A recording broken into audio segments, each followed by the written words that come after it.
بسم اللہ الرحمن الرحیم۔ آج 20 سپٹمبر ہے، سن ہے 2022 اور دن ہے منگل کا۔ میں ہوں محمد طفیل شاد۔ ہمارا آج کا موضوع ہے قرآن کریم اپنی لغت آپ پیش کرتا ہے۔ سامعین کرام و حاضرین، انسانی لغت تغیر پذیر ہوتی ہے۔ تغیر زمانہ کے ساتھ ساتھ بعض الفاظ کا مفہوم بھی بدل بدل کے کچھ سے کچھ ہو جاتا ہے۔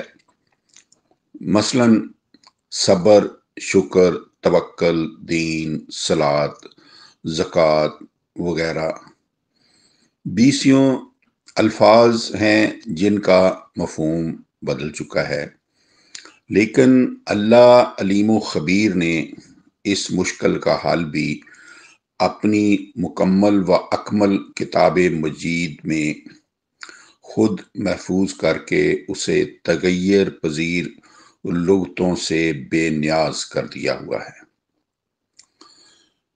اس کے نہ صرف الفاظ بلکہ ان کے مفہوم بھی زمانے کے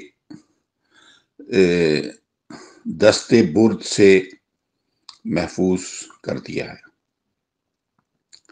انا نحن نزلنا الذکر و انا لہ لحافظون 15/9۔ تو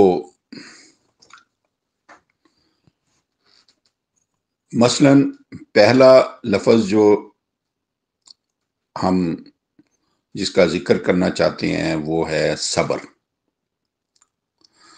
صبر کا معنی آج خود عربوں کے ہاں خصوصاً اور عجمیوں کے ہاں عموماً یہ متعین ہو چکا ہے کہ مصائب زمانہ اور ظالموں کے ظلم کو انتہائی بے بسی کے ساتھ برداشت کرتے چلے جانا صبر ہے۔ زیادہ سے زیادہ یہ کہ مد مقابل کو کہہ دیا جائے کہ میرا تو صبر ہی ہے، حالانکہ قرآن کریم نے بالفاظ ذیل صابرین کی تعریف میں صبر کے معنی خود متعین کر دیے ہیں۔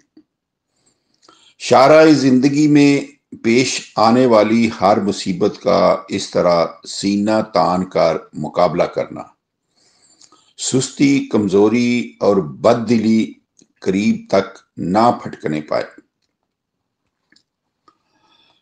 جیسے اللہ تعالیٰ نے 3/146 3/146 اس میں فرمایا ہے وَكَأَيٍّ مِّن نَبِيٍّ قَاتَلَ مَعَهُ رِبِّيُّونَ كَثِيرٌ فَمَا وَهَنُوا لِمَا أَصَابَهُمْ فِي سَبِيلِ اللَّهِ وَمَا ضَعُفُوا وَمَا اسْتَكَانُوا وَاللَّهُ يُحِبُّ الصَّابِرِينَ 3/146۔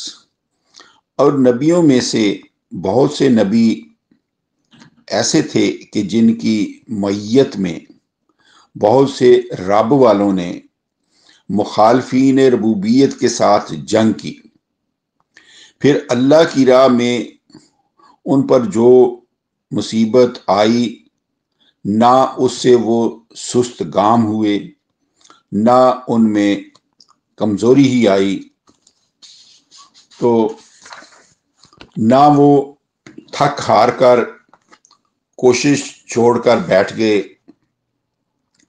حقیقت یہ ہے کہ اللہ تعالیٰ یعنی مشکلوں کا خم ٹھونک کر مقابلہ کرنے والوں کو پسند کرتا ہے۔ یہ تھا صبر کا معنی۔ اب دوسرا لفظ ہے شکر۔ شکر کا معنی بھی قرآنی لغت کے خلاف متعین ہو چکا ہے کہ ناہموار نظام کی غلط بخشیوں کی بدولت اگر بھوک، ننگ اور ذلت و مسکنت کسی پر مسلط ہوتی چلی جائے تو اس پر خوش رہے اور یہ کہے کہ باری تعالیٰ تیرا شکر ہے کہ تو نے مجھ پر کہیں اس سے بڑی ذلت مسلط نہیں کر دی، یعنی اس سے بڑی ذلت مسلط نہیں کر دی۔ حالانکہ اللہ تعالیٰ نے بھوک ننگ کا نہیں بلکہ نعمتوں کا شکر ادا کرنے کا حکم دیا ہے۔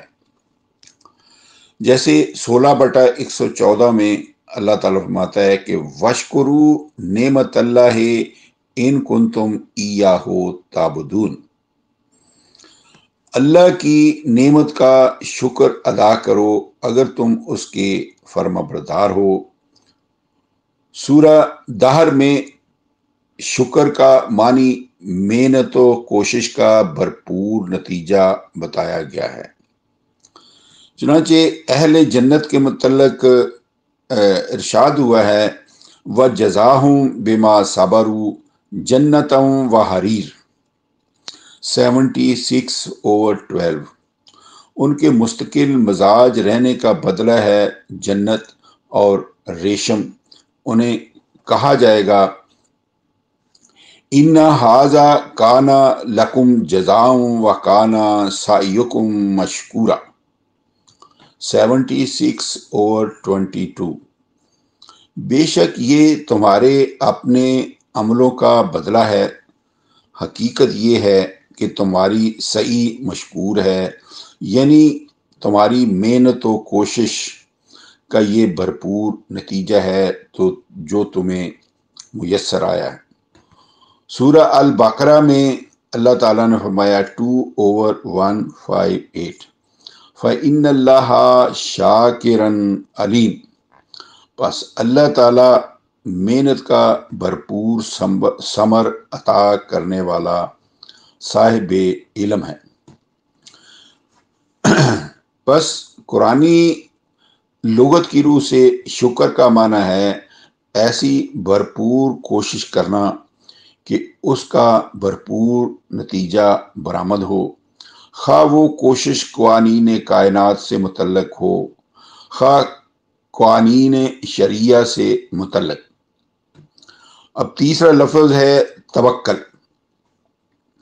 صبر اور شکر کے بعد توکل کا معنی بھی مطلقاً غیر قرآنی مشہور ہو چکا ہے کہ جو کلام بلا سوچے سمجھے کیا جائے، یعنی جو کام بلا سوچے سمجھے کیا جائے یا جس کی تکمیل کے اسباب موجود ہی نہ ہوں تو اس کے لیے کہا جاتا ہے توکل علی اللہ۔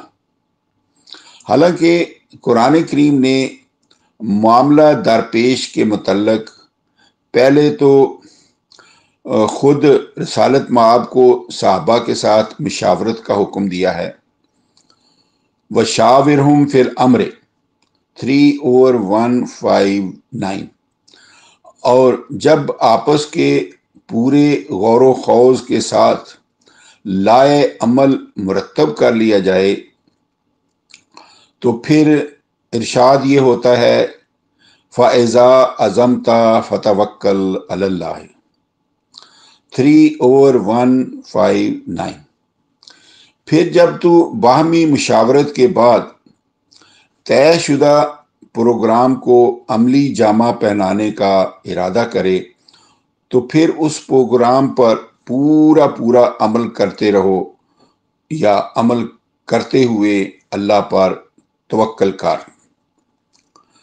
سامعین کرام، غور فرمایا آپ نے کہ قرآنی لغت میں بلا سوچے سمجھے کام کرنے کو توکل نہیں بتایا، بلکہ کابینہ کا بورڈ بٹھا کر معاملہ درپیش کے ہر پہلو پر نگاہ رکھتے ہوئے لائے عمل مرتب کرنے اور اس پر پورا پورا عمل کرنے کو توکل کہا ہے۔ توکل کا لفظی معنی ہے بھروسہ کرنا۔ اب ظاہر ہے کہ معاملہ درپیش کے متعلق مجلس مشاورت میں جو طریق کار مرتب کیا جائے گا اس کا اللہ تعالیٰ کے ان کائناتی قوانین کے عین مطابق ہونا لازم ہے جن کے متعلق اللہ تعالیٰ کا یہ فیصلہ ہے کہ لا تبدیل لکلمات اللہ 10/64 اور فلن تجد لسنت اللہ تبدیلا 35/43 اور یہی وہ قوانین الہیہ ہیں جو کبھی دھوکہ نہیں دیتے۔ مثلا یہ امر ناقابل تردید ہے کہ لوہا پانی میں ڈوب جاتا ہے، لیکن جب اس کی چادر بنا کر جہاز بنا لیا جائے تو قوانین الہی کے مطابق نہ یہ کہ لوہا خود تیرنے لگتا ہے بلکہ سینکڑوں افراد کو بھی سمندر پار لے جاتا ہے۔ اس طرح قوانین الہیہ کے مطابق ریلیں، موٹریں، ہوائی جہاز وغیرہ اس وقت تک کبھی دھوکہ نہیں دیتے جب تک حضرت انسان سے کوئی قانونی تقصیر واضح نہ ہو۔ فلہذا قرآنی لغت کے مطابق اللہ تعالیٰ کے خود پیدا اور مقرر کردہ قوانین کائنات پر بھروسہ کرنا توکل علی اللہ ہے۔ اب ایک لفظ ہے دین، جو چوتھا لفظ ہم نے چنا ہے۔ دین جس کے معنی رسمی نماز روزہ لے لیا گیا ہے اور محض نماز روزہ ادا کرنے والے کو کہا جاتا ہے کہ وہ بڑا دیندار ہے، خواہ وہ اصل دین یعنی ربوبیت عامہ کے تصور تک سے ناآشنا ہو۔ قرآن کریم نے سورہ یوسف میں دین الملک 12/76 یعنی شاہ مصر کا قانون، اور سورہ نور میں زانی اور زانیہ کو سزا دینے میں رعایت نہ برتنے کے حکم میں وَلَا تَأْخُذْكُمْ بِهِمَا رَأْفَةٌ فِي الدِّینِ اللہ 24/2 کہ الفاظ لا کر کہ اللہ کے قانون میں تمہیں ان پر رحم نہیں آنا چاہیے، خود بتا دیا ہے کہ دین کا ایک معنی قانون ہے۔ کسی بادشاہ کا قانون ہو تو اسے دین الملک کہا جاتا ہے، اور اللہ تعالیٰ کا نازل کردہ قانون دین اللہ کہلاتا ہے۔ قانون کی اساس چونکہ عدل و انصاف پر قائم ہوتی ہے، اس لیے قرآن نے یوم الدین کہا ہے، عدل و انصاف کے دن یعنی بدلے کے دن کو۔ تو اوپر ہم نے اس کا ذکر کیا ہے کہ قرآنی لغت کے مطابق اصل دین ہے ربوبیت عامہ۔ قرآن کریم کی بنیادی تعلیم صرف اور صرف ربوبیت عامہ ہے، جیسے کہ اس مقدس ضابطہ حیات کی ابتدا بھی ربوبیت عامہ سے ہوئی ہے۔ الحمدللہ رب العالمین 1/1 اور اس کا اختتام بھی ربوبیت عامہ ہی پر ہوا ہے۔ قل اعوذ برب الناس 114/1۔ چنانچہ سورہ الماعون نمبر 107 میں بصراحت بتا دیا گیا ہے کہ ربوبیت عامہ ہی دین الہی ہے۔ بسم اللہ الرحمن الرحیم۔ اللہ صاحب بخشش عامہ اور رحمت خاصہ کے نام کے ساتھ غور کر، کیا تو نے اس شخص پر غور نہیں کیا؟ ارأیت الذی یکذب بالدین، جو اللہ کے دین کو جھٹلاتا ہے۔ فَذَلِكَ الَّذِي يَدُعُّ الْيَتِيمَ، وہ یہ ہے کہ جو بے سہارا لوگوں کو دھکے دیتا ہے، وَلَا يَحُضُّ عَلَىٰ طَعَامِ الْمِسْكِينِ، جو افراد کسی وجہ سے ساکن ہو جائیں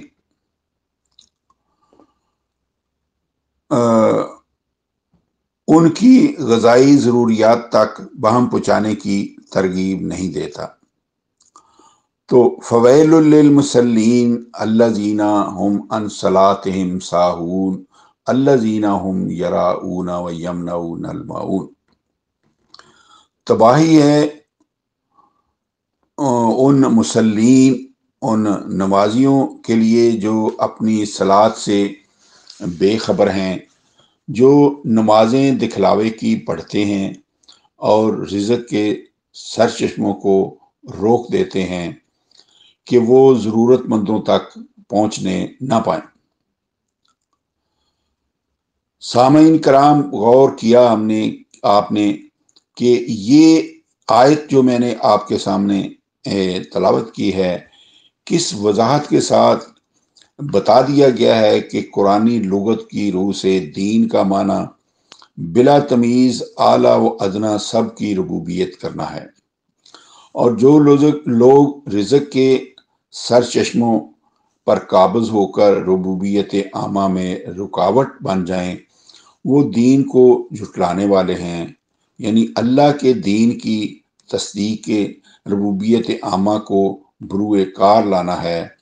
اس آئین ربوبیت کو قرآن کریم میں الدین کہا گیا ہے، اور اس آئین سے متعلقہ بعض پرس کے دن یوم الدین کہا گیا ہے۔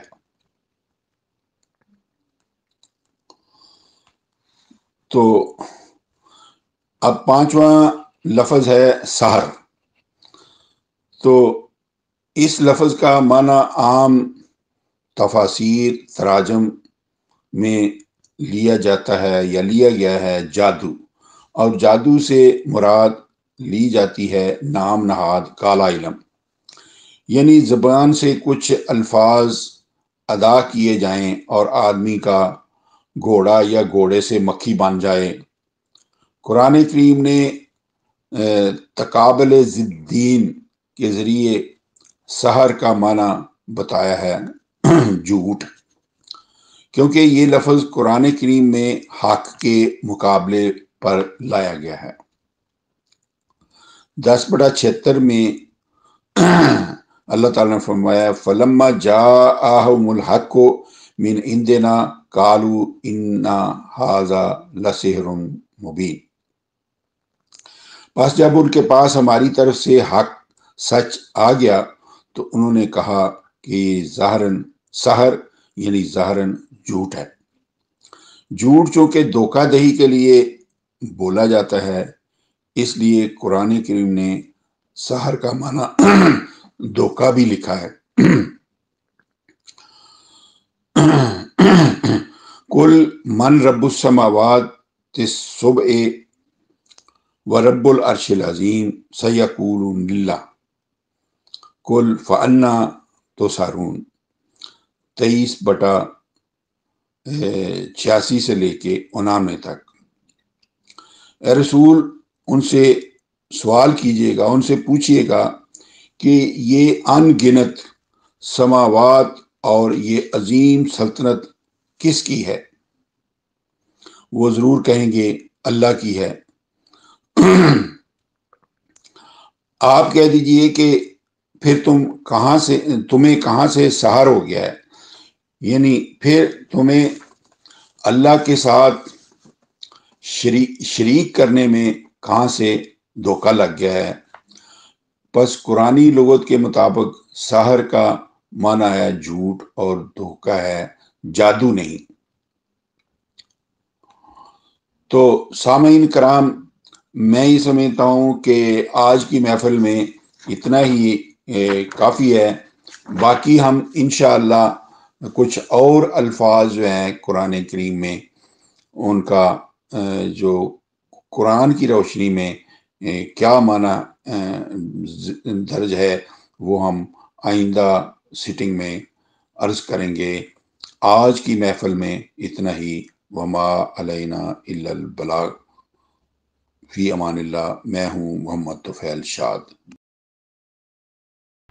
خواتین و حضرات، اس کے ساتھ ہی آج کا سیشن اور جو آج کا ٹائٹل ہے قرآن خود اپنی لغت پیش کرتا ہے، اس کا حصہ اول اختتام کو پہنچا۔ جلدی انشاءاللہ اس کی دوسری قسط کے ساتھ، دوسرے حصے کے ساتھ آپ کی خدمت میں حاضر ہوں گے۔ اجازت دیجیے، میں آپ کا میزبان doctor Shahzad Shamim. Take care. اللہ حافظ۔ پاکستان زندہ باد۔